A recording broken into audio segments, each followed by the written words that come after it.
de Moraes agora de determinar uma busca e apreensão na casa de um jornalista por ter divulgado um fato de que a família do Flávio Dino estava usando um carro oficial, blindado, pago com dinheiro público para levar filho para natação.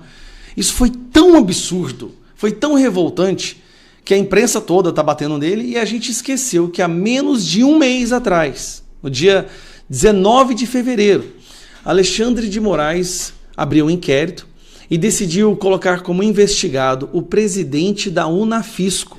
Porque o presidente da Unafisco deu uma entrevista, você se lembra disso? Eu vou te recordar.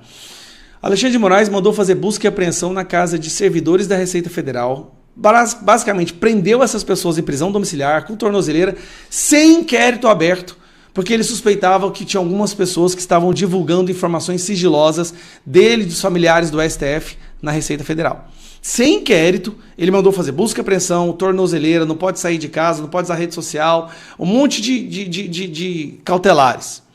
E aí o presidente da Unafisco, que é o sindicato, a União dos Servidores da Receita Federal, deu uma entrevista e na entrevista ele disse isso aqui, ó. Se for perguntar na Receita hoje, quem é que topa aí? Vamos organizar os grupos de fiscalização para ir atrás de altas autoridades?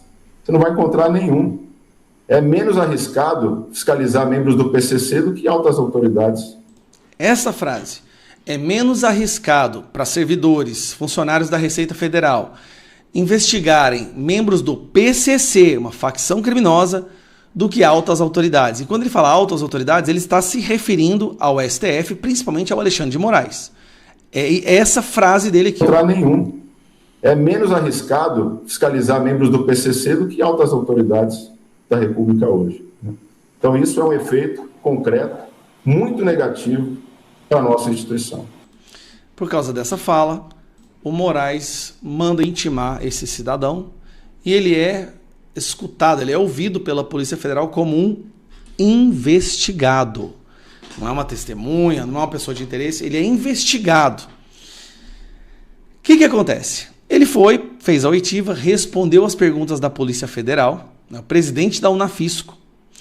E aí, ele pediu para ter acesso. Coisa muito simples que ele pediu. Ele pediu para ter acesso ao próprio depoimento que ele fez. Tá, os advogados dele pediram para ter acesso a essa investigação e ao próprio depoimento dele.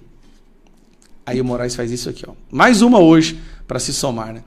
Moraes barra acesso de presidente da Unafisco ao próprio depoimento. Kleber Cabral foi ouvido em 20 de fevereiro deste ano após fazer uma série de críticas ao ministro do Supremo. Voltando aqui para você ver, ó, essa entrevista que ele deu foi no dia 18. Essa entrevista aqui, ó, foi no dia 18 de fevereiro. No dia 20 de fevereiro já estava o Alexandre de Moraes determinando que ele fosse interrogado. Aí vamos lá na matéria. O ministro do Supremo Tribunal Federal, Alexandre de Moraes, não autorizou até o momento que o presidente da Associação Nacional dos Auditores Fiscais da Receita Federal do Brasil, Kleber Cabral, tenha acesso ao próprio depoimento prestado para a Polícia Federal no dia 20 de fevereiro desse ano. A súmula vinculante número 14 do próprio STF determina que é direito do defensor, no interesse do apresentado, ter acesso amplo aos elementos de prova que, já documentados em procedimento investigatório, realizado por órgão com competência de polícia judiciária, digam respeito ao exercício do direito de defesa. Então, assim, ele não pode pegar nem mesmo o depoimento que ele fez. Como que a pessoa vai poder se defender se nem o que ele falou em depoimento, numa oitiva como investigado, ele pode ter acesso? Alexandre de Moraes, cara, eu não vou... Kleber foi intimado, aqui explicando, né? Com a apoio de gente, considerando entrevista à imprensa, comentando os casos de servidores investigados. Nós estamos falando de uma pessoa que está assim, ó, ele está ameaçando o Metrópolis, Malu Gaspar, Lauro Jardim, mandou fazer busca e apreensão na casa de um jornalista, ele está usando esse jornalista do Maranhão para passar um recado para a Rede Globo, para a Folha, para o Estadão, e o recado é, ó, se vocês continuarem nesse rumo aí, eu vou prender vocês. Ele está conversando com a imprensa através dessa busca e apreensão. É uma mensagem que ele está passando. E agora ele não permite que a pessoa tenha acesso. Um cara que é o presidente da Unafisco. Até quando? Senado do Brasil. Levantem essas bundas da cadeira e façam alguma coisa. A Alcolumbre vai continuar blindando esse cara. Então, me desculpem, vocês têm que pedir o impeachment da Alcolumbre. a renúncia, que o Alcolumbre renuncie ao cargo de presidência do Senado e deixe uma pessoa com culhão, com coragem, fazer o que o Brasil está esperando. Cadê os nossos senadores? Cadê os senadores que foram eleitos usando a imagem do Bolsonaro e não sobem na tribuna? Tem alguns que sobem, Magno Malta, Seife, Rogério Marinho, Marcos Rogério, Portinho, quem mais? O Girão, lembrando alguns aqui, tem alguns. Espiridião Amin, tem algum. Cadê o resto? Cadê os 41 senadores que assinaram o pedido de impeachment? Por que essa complacência com o que está acontecendo? O que mais Moraes vai precisar fazer? Será que ele vai prender as mães de vocês? O que está acontecendo? Que vocês não agem. Já era para ter obstrução total do Senado.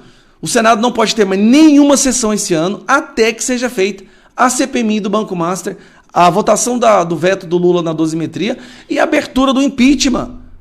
Não é possível que os senhores vão destruir a reputação dos senhores para proteger bandido.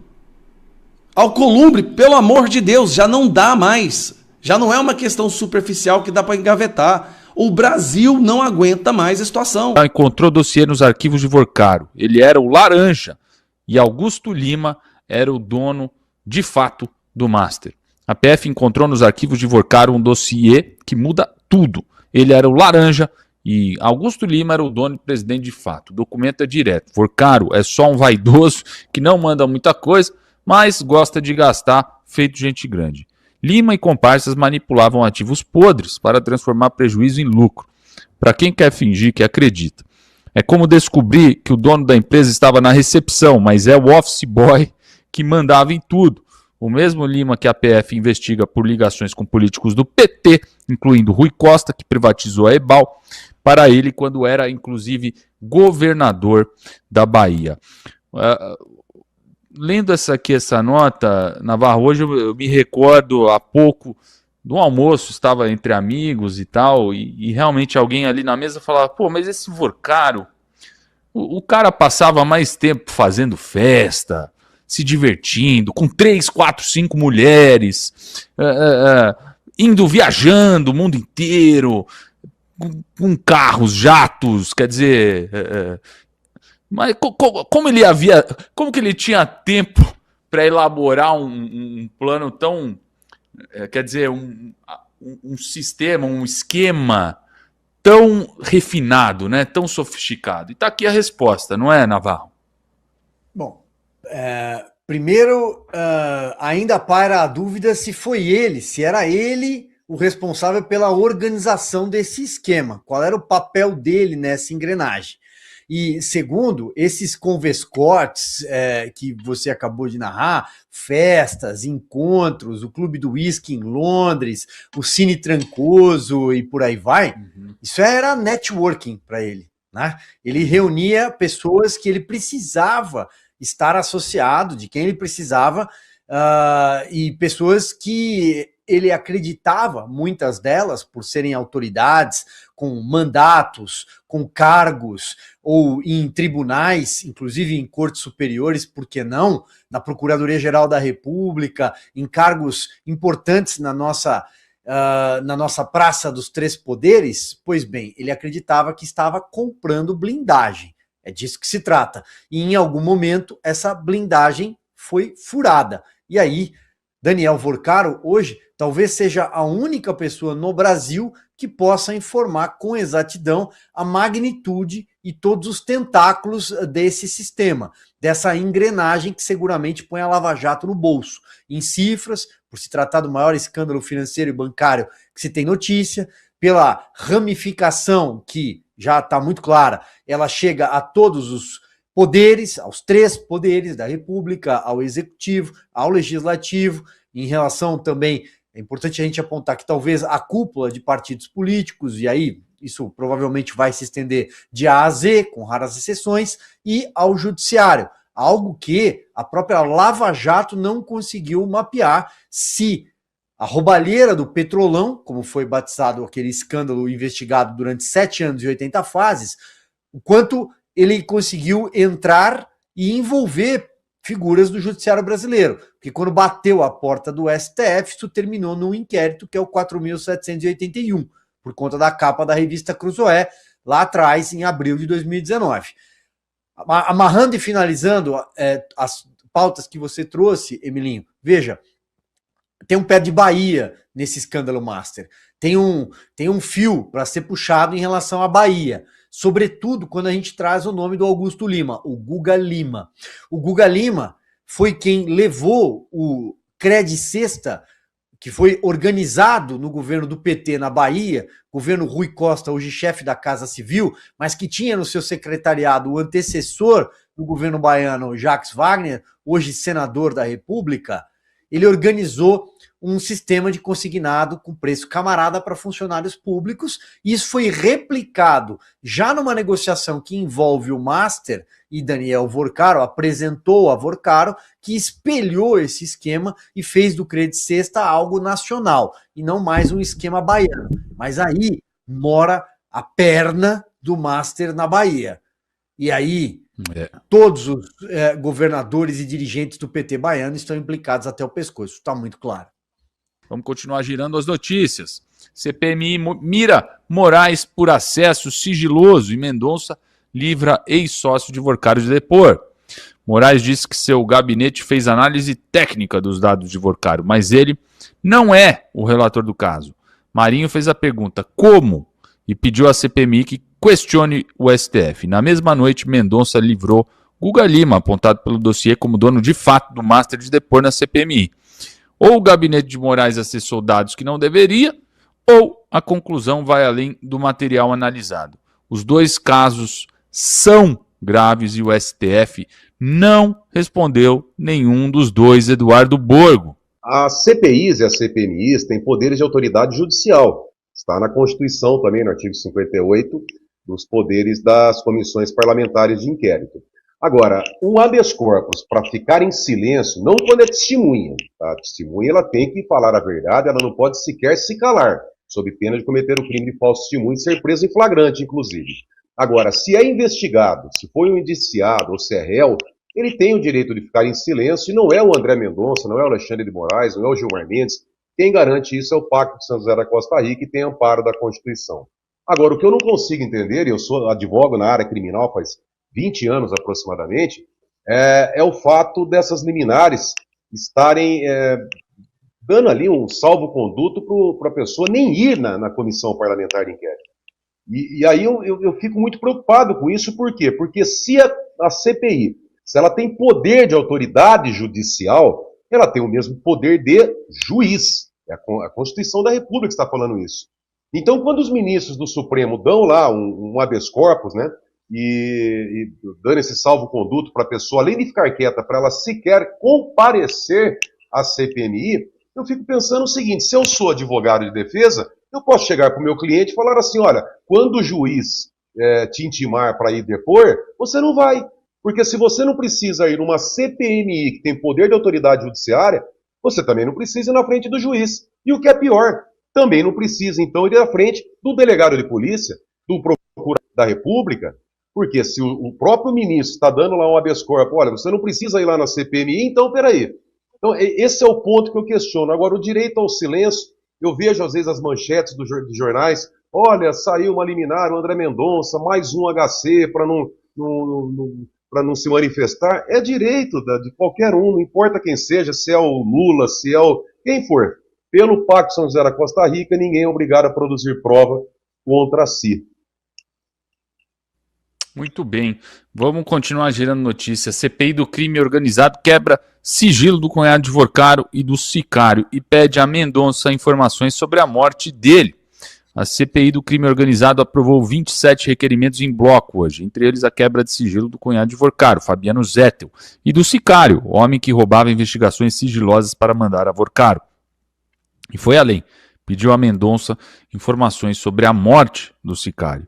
O fundador da REAG depôs e negou tudo, mas a PF suspeita que a gestora lavou o dinheiro do PCC via fundos exclusivos. O fundador da REAG depôs e diz que os fundos investigados representam menos de 15% da operação, mas a PF suspeita que esses fundos exclusivos foram usados para lavar dinheiro do primeiro comando da capital.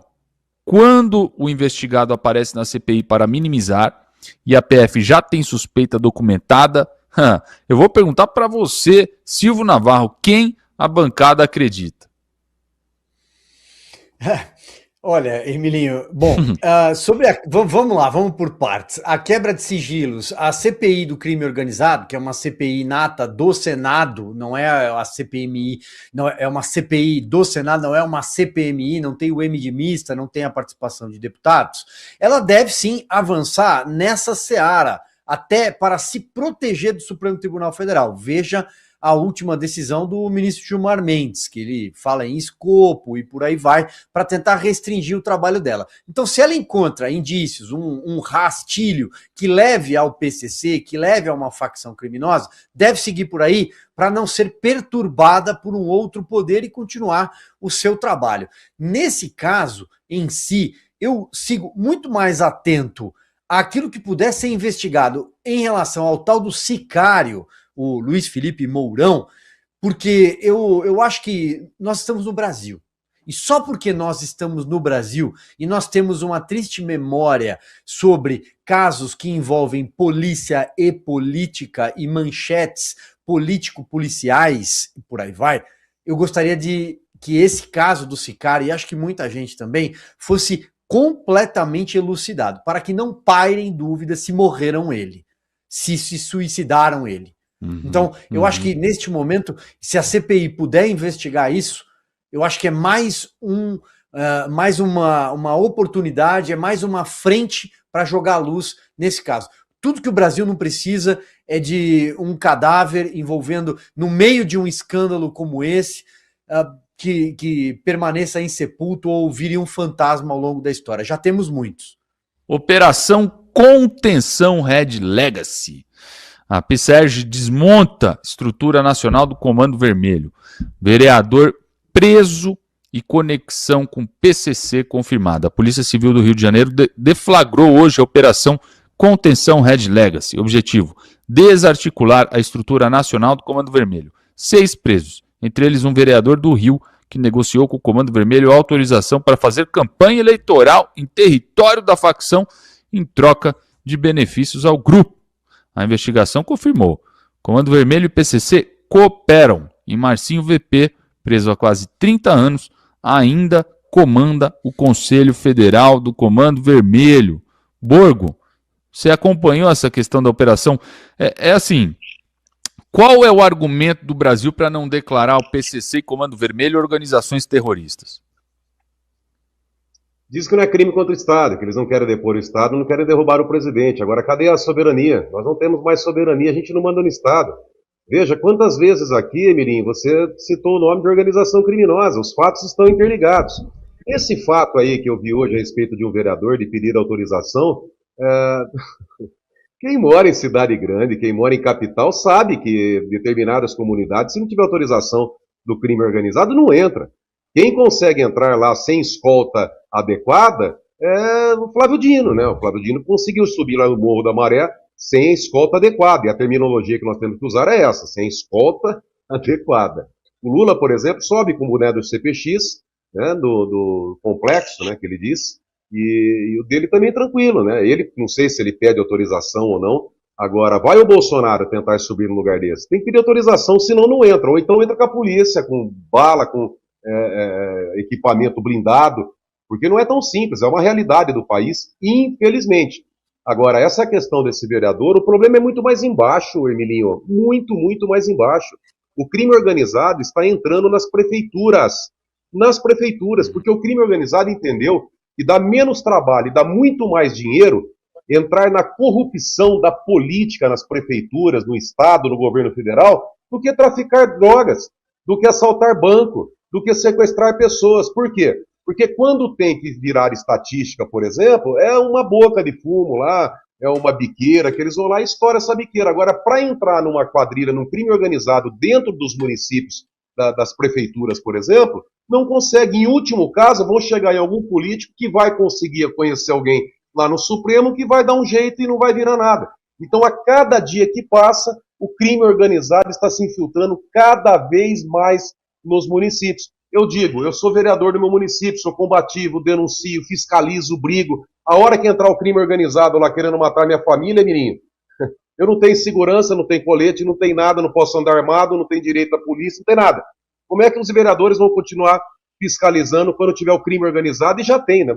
Grande parte das cidades do Brasil já tem o crime organizado, com serviço de lixo, com serviço de transporte, com serviço de água. Essa é uma realidade, infelizmente. Olha, eu vou continuar nessa pauta, já vou passar a palavra ao Silvio. Lula liga para Petro, com medo que Estados Unidos usem Comando Vermelho e PCC para operar no Brasil, mas assessores de Rubio já estavam aqui há meses ouvindo investigadores. Os Estados Unidos ameaçam classificar Comando Vermelho e PCC como terroristas e Lula correu ligar para Petro. O temor do Planalto, segundo o jornal, seria: a classificação abre margem para operações militares americanas em solo brasileiro. Mas será, meu amigo Silvio, que esse é o verdadeiro medo de Lula? Bom, temos alguns pontos aqui, né? E por falar em narcoestado, por que não falar da Colômbia, do seu Gustavo Petro, aliás, integrante do M19, naquele movimento de guerrilha urbana, lá atrás, quando a gente for viajar um pouco no tempo para a década de 1970, depois 1980, e a ligação com os cartéis e por aí vai. A Colômbia é governada por um terrorista, por um ex-guerrilheiro, digo ex só pelo fato de que imagino que hoje ele não ande ainda armado com fuzil e não pratique sequestros, pelo menos não temos notícia. Esses são os amigos, os camaradas do Lula. Oi? Eu até acabei de esquecer, a gente tem até um insert do Flávio, é um furo aqui do Bradock. Eu vou pedir só para passar, para você também comentar o que o Flávio aí disse. Por favor, roda o insert para mim. O Brasil vive hoje uma grande crise moral de suas instituições.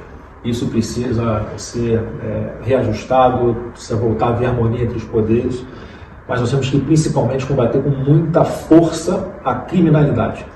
O Brasil hoje tem 25% das pessoas morando em territórios que são dominados por narcotraficantes, como o CV, como o PCC, algo muito parecido com o Trem de Aragua, que também invadiu aqui o Chile. Nós precisamos libertar essas pessoas desse domínio territorial, desse governo paralelo ao qual elas estão submetidas hoje, levando ali infraestrutura, educação, saúde, oportunidade e esperança para essas pessoas. Desculpa a interrupção aí, Silvio. Perdão, foi eu, acabei esquecendo do insert, mas pode prosseguir. Vamos juntar aqui, ó. Domínio territorial, entre aspas, o sequestro de pessoas que vivem nesse território, governo paralelo, armados até os dentes, isso, como o Borgo bem descreveu, isso não é terrorismo. E se ali se trata de uma engrenagem de tráfico de drogas e tráfico internacional de drogas, quando falamos de Comando Vermelho e PCC, nós não estamos falando de narcoterroristas. E por que não, então, não podemos classificá-los como tal para que os Estados Unidos, o escudo da América, ou seja, a parceria de nações entre nações, possa combater o tráfico internacional de drogas aqui no nosso continente? Quem é que não quer? É o PT do governo Lula da Silva, é o governo de turno do Brasil Lula da Silva. Esse ponto acho que o Borgo já esclareceu, já jogou luz também na participação dessas facções criminosas na política, nas prefeituras. Temos casos de vereadores, de políticos investigados também em outras esferas, talvez até na esfera federal. Eles se infiltraram porque são verdadeiras máfias, são organizações que atuam como multinacionais do crime. PCC e Comando Vermelho juntos, naquilo que eles chamam de o crime favorece o crime ajuda o crime, isso também é algo relativamente novo, porque eles passaram praticamente uma década como rivais no Brasil, por disputa de território, evidentemente. O Comando Vermelho, ele nasce no Rio de Janeiro, mas tem hoje uma atuação muito forte na região amazônica, e o PCC, que é paulista de nascença, atua muito também de forma mais intensa aqui no nosso Sudeste, também no Centro-Oeste por conta de Mato Grosso do Sul. Então, deram uma trégua, firmaram uma trégua no ano passado, e segundo as investigações, os relatórios de inteligência do Ministério Público e da própria Polícia Civil, eles têm atuado já com uma proximidade maior nos últimos tempos. Então, por isso, talvez essas ligações. Estou juntando as pautas aqui para otimizar o tempo, Emilinho, mas fecho naquilo que tinha começado o meu comentário.